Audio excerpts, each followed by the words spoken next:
Bon, eh bien, comme on ne s'est pas vu depuis le mois de novembre, bonne année à vous tous. Joyeux Noël. C'est ça. Vous croyez encore au Père Noël, c'est ça. Bon, eh bien, j'ai le regret de vous annoncer que cette fois-ci, on n'aura pas le plaisir de voir M. Hervé Rissen. Parce qu'il est venu, paraît-il, au mois de novembre. Au mois de décembre. Au mois de décembre. Au mois de décembre, oui, évidemment, au mois de décembre. Donc, on s'attendait à le voir aujourd'hui. Je m'apprêtais à aller l'accueillir comme il fallait. Ben, il n'est pas venu.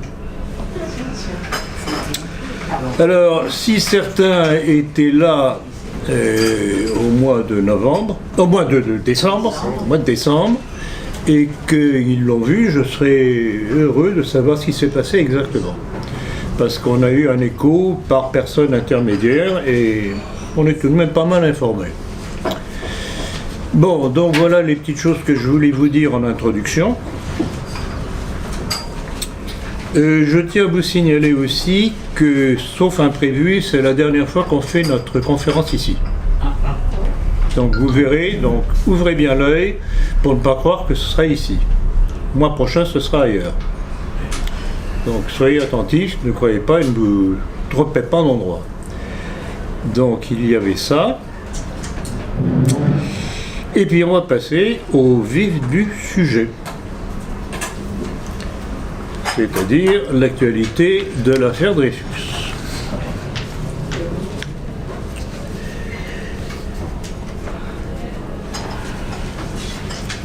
Je vais revenir sur une chose que j'avais déjà évoquée, parce que j'avoue que ça me fait sourire.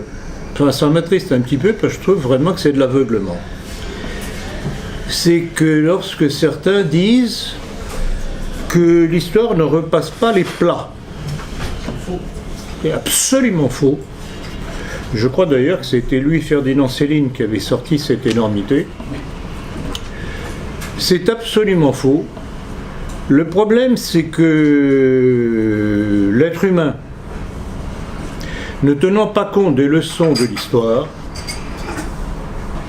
eh bien l'histoire lui repasse les plats pour qu'enfin il s'éveille et qu'il en tienne compte. Et ainsi de suite. Donc voilà pourquoi il est tout de même bon de revenir périodiquement sur un certain nombre de sujets, surtout quand ils ont eu une influence sur l'évolution de la situation dans notre pays, et Dieu sait si l'affaire Dreyfus a été un tournant fondamental.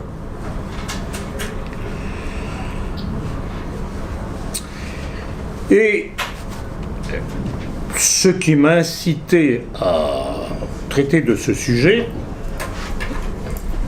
dont vous trouverez les éléments principaux d'ailleurs dans mon livre sur l'armée française, c'est une déclaration de Madame Florence Parly, ministre des Armées. C'était à l'occasion de la commémoration du Veldiv, fête hautement républicaine et communautaire, le 21 juillet dernier. Et elle avait déclaré avec les trémolos appropriés dans la voix, je cite: « Je pense à Alfred Dreyfus, au destin fauché d'un brillant officier qui avait choisi de donner sa vie pour son pays, qui avait pris la décision de revêtir l'uniforme pour défendre des valeurs dont ses pairs n'ont pas été dignes au moment du jugement. Le capitaine Dreyfus a été réhabilité, les armées l'ont réintégré, promu au grade de lieutenant-colonel, indispensable mais maigre compensation des 4 années passées au bagne de l'île du Diable et des 12 années hors des rangs. Lorsque je pense à Alfred Dreyfus, lorsque je lis chaque nom inscrit sur les murs du jardin des enfants du Veldiv, la même question revient sans cesse: que seraient-ils devenus si leur avenir ne leur avait pas été arraché ? quel destin les attendait. Le véritable courage, c'est celui de la vérité. 120 ans après le procès de Rennes, les armées doivent regarder leur histoire en face. Petit commentaire, petite parenthèse, je pense que certains militaires ont dû apprécier.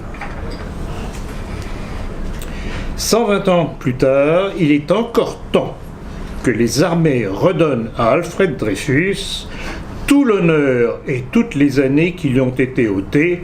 J'y veillerai personnellement. Fin de citation.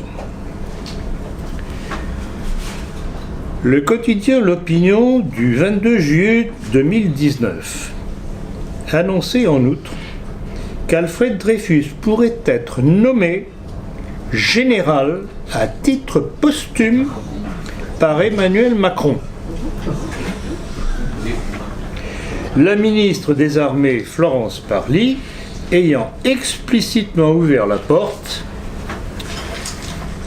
à une telle initiative. Mais avec prudence, tant l'affaire reste un sujet délicat dans les armées. Bon, c'est tout de même pas mal, ça semble indiquer que quand même dans les armées, il y a une certaine réticence, effectivement. Bon. Les médias annonçaient aussi que Mme Parly allait être épaulée dans sa mission par un film que le violeur juif Roman Polanski était en train de fabriquer. C'est fait. Réjouissez-vous. Il est sorti. Et puis, il vient d'avoir, j'ai vu dernièrement, 6 nominations aux Oscars, je crois. 12 au César. Au César. Oui, César, oui. Donc, réjouissez-vous, mes frères. C'est donc ce producteur juif qui fut chargé de raconter cette période clé de la conquête juive de la France, auquel le très sioniste boulevard Voltaire de Robert Ménard s'est associé en louant son impartialité.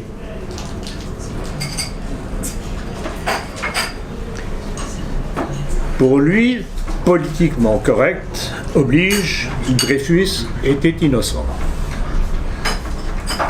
Telle est donc la soumission devant le lobby, considérablement aggravée depuis l'arrivée des Sarkozy, Hollande et Macron, dont vous connaissez le commun dénominateur.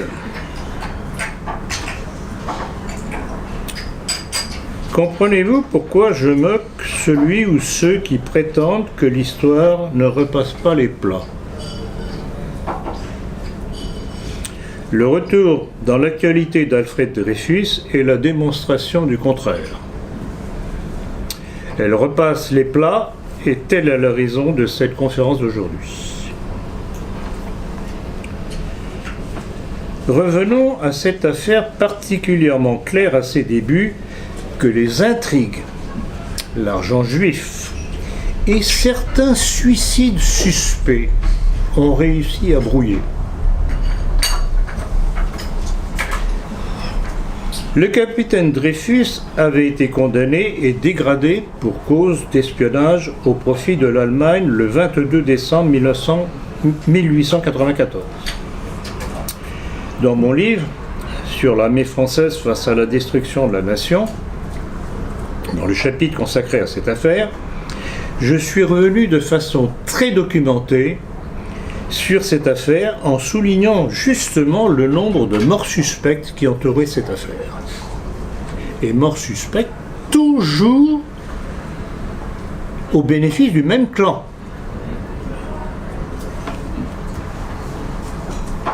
Deux témoins directs de la trahison de Dreyfus, ainsi que le très étrange suicide du président Félix Faure, qui était formellement opposé à la révision du procès.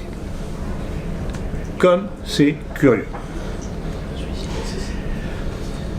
L'affaire avait divisé la France et contribué à l'abaissement de l'armée qui allait se prolonger avec sa suite, l'affaire des fiches.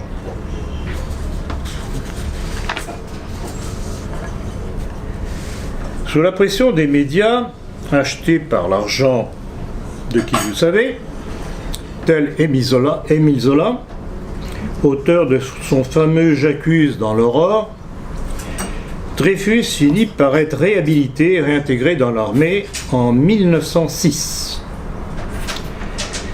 Il faut rappeler que ce fut le climat d'hostilité en France envers les Juifs à cette époque-là qui amena Théodore Herzl à pousser à la création de l'État d'Israël. Il était là, présent, au moment de la destitution de Dreyfus, au moment, d'ailleurs vous connaissez tous plus ou moins l'image, où on voit un officier de l'armée française brisant sur ses genoux l'épée du capitaine Dreyfus. Et on sait ce qu'il advint de l'État d'Israël, qui allait déposséder les Palestiniens de leurs terres.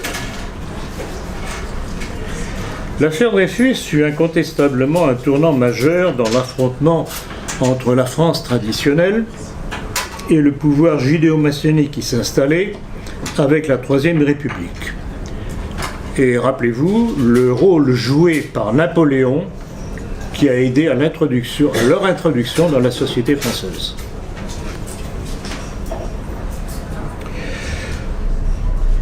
On a beaucoup écrit sur cette affaire et tout a été fait pour embrouiller les pistes, dont l'affaire du faux patriotique. Aujourd'hui, de ce fait-là, ce qui nous intéresse, ce n'est pas seulement de savoir si Dreyfus était coupable ou pas, mais de souligner tout ce qui a été fait, toutes les manipulations, tous les faits tronqués, truqués, effacés pour aboutir à sa réhabilitation. Sans compter les suicides, ou si vous préférez, les crimes qui ont accompagné cette campagne de réhabilitation. Il y a un homme qui a joué un rôle important, que je tiens à mettre en lumière, c'est le rôle que joua Godefroy Cavaignac, qui fut l'un des principaux auteurs de l'affaire dans son discours de Rennes du 3 avril 1898. Pour lui, la question a été de savoir, je cite, « S'il n'existait pas quelque part, on ne sait où, une puissance occulte, secrète, plus forte que tout, créant entre partis opposés je ne sais quelle communication invisible, brisant les actions les plus vigoureuses, arrêtant les courants les plus forts, déformant les résultats les plus sûrs, paralysant les bonnes volontés, énervant les consciences, jetant partout le trouble et le désarroi. »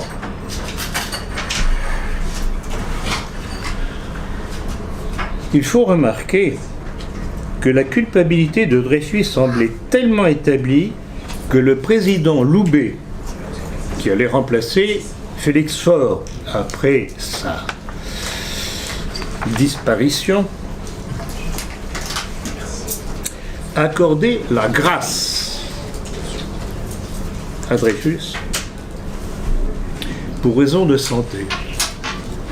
Mais la grâce accordée, c'était reconnaître sa culpabilité. Donc ce n'était pas suffisant pour le clan. Il fallait plus. Et c'est là qu'allaient intervenir les moyens financiers considérables provenant des milieux juifs consacrés à la réhabilitation de Dreyfus. Ils furent aidés en cela par la naïveté du colonel Henry, l'auteur du faux patriotique, ce fameux bordereau, élaboré bien inconsidérablement pour essayer de trancher définitivement sur la culpabilité de Dreyfus.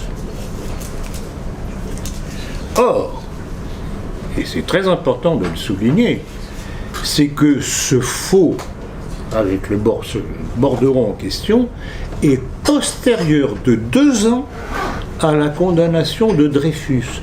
Donc il n'eut aucune influence sur ceux qui ont jugé Dreyfus. C'est fondamental à souligner cela.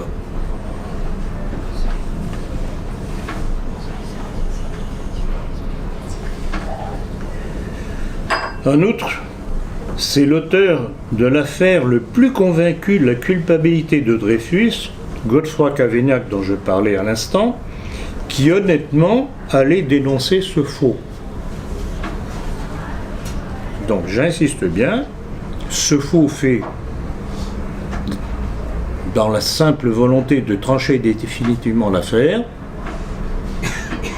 n'a eu aucune influence sur la décision des juges militaires qui avaient jugé Dreyfus coupable.